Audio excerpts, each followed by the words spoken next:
est un peintre très prolifère. Hein. On va de l'autre côté. C'est l'aventure. Alors moi, je me suis mis à m'occuper de mon papa pour marcher. Ah, c'est bien.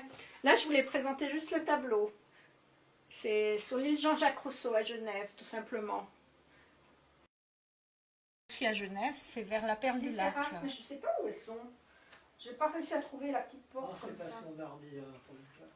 Ben oui, je sais pas où c'est dans Genève. Hein. Oui, papa disait là, donc tous les tableaux qu'on peut voir de lui ont été faits sur place, donc dans la nature ou sous la neige, sous la pluie, enfin dans tous les états que peut trouver la nature, dans le froid. Dans le froid. Et là, donc, tous les tableaux qu'il a fait à Paris, puisqu'il est parisien un petit peu d'origine, ont été faits au fur et à mesure du temps. Et celui-là, je dirais qu'il date des années 70, quelque chose comme ça. Hein. Parce que moi, j'étais encore par là-bas à Paris, je faisais mes études d'infirmière. Et je pense que ça date un peu de cette date-là. Et il a peint souvent Notre-Dame, parce que, évidemment, c'est quand même un grand monument qui est bien parisien. La tour Eiffel est moins photogénique, alors on la peint un peu moins. Les quais, voilà, les quais de la Seine, tout ça, les ponts de Paris, ça a été un peu son domaine de prédilection, je crois qu'il faut dire que... Ouais. Et il y a beaucoup de peintres. Il ne faisait presque pas de dessin quand il est arrivé là. Puis au décès de maman, en fait, vers là, on l'a un peu poussé à redessiner. Et il est entré dans sa peinture à nouveau. Ça veut dire qu'il a commencé, puisque c'était l'hiver, il est arrivé en janvier, maman est décédée en mars. Et il ne faisait pas très beau, donc je ne pouvais pas trop le sortir, je ne voulais pas prendre trop de risques. Hein. Et il a commencé par faire le petit balcon. La fenêtre. La fenêtre. Et il l'a fait alors au moins 10 fois, 15 fois, pas comme ça. Donc je pourrais montrer tous les dessins, c'est toute une suite de dessins en fait. Hein. Parce que les fleurs sont apparues au fur et à mesure, etc. Du temps qui passe, hein, faut dire. Et c'est rien, mais c'est la petite fenêtre qui est juste devant moi et devant lui, donc. Papa trône au milieu du salon, donc, puisque actuellement c'est le personnage principal avec le chat. Ma vie a changé, c'est vrai, mais bon, c'est avec beaucoup de plaisir que je le fais. C'est dommage qu'on n'ait pas un peu plus d'aide, ça, faut reconnaître, parce que les familles ne sont pas très aidées. Hey, et là... Fais voir un petit peu les dessins. Et là, oui, donc je monte papa. Déjà chez moi, ici, et papa a fait ce dessin-là, il est très technique, hein. Je ne sais pas si vous voyez un peu le détail, hein, mais il est détaillé là, celui-là. Et c'est comme ça que c'était chez moi à l'origine. Hein, mais... Voilà.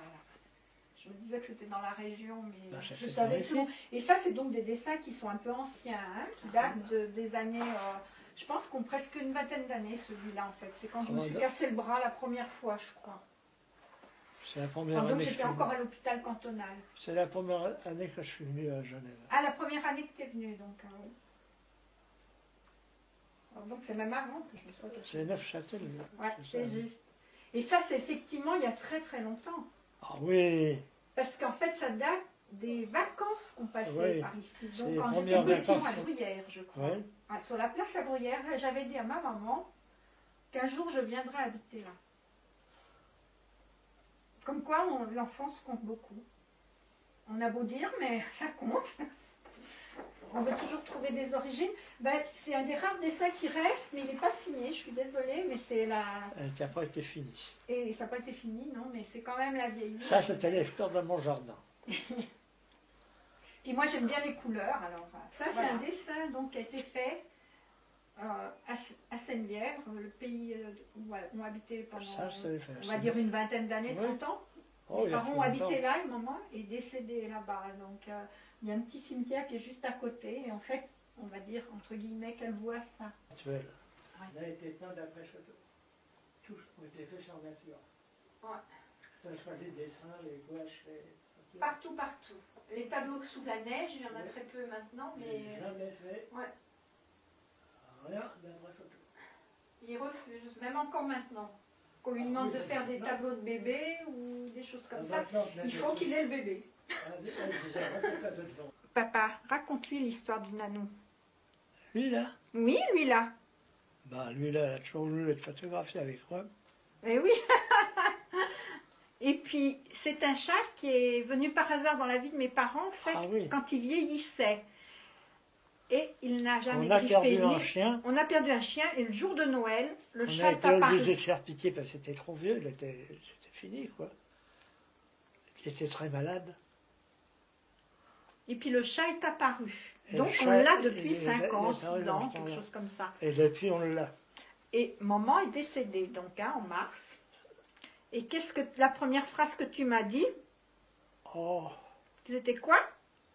À propos du chat, quand maman est décédée, parce que le chat n'était pas là encore, hein? si. Non. Tu m'as dit de ramener le chat quand maman est décédée. Le chat était avec maman. Ah oui. Donc c'est juste. Ah oui, non, non, il n'était pas ici. Il n'était pas ici.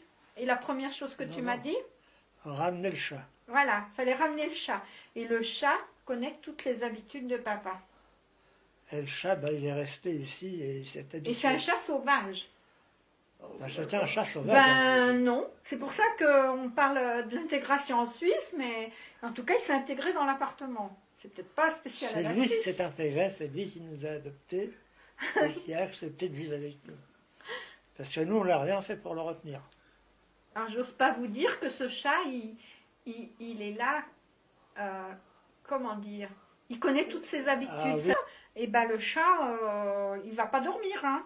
Il va me réveiller, me mange le bout des doigts de pied. Enfin, c'est une petite histoire comme une autre, mais si par exemple avec le rollator, il va à un endroit qui est trop loin, le chat l'arrête. Ça va jusqu'à dire ça. C'est une histoire de chat et de bête, quoi. Une histoire toute bête, de bête. Mais je trouve que c'est une belle histoire.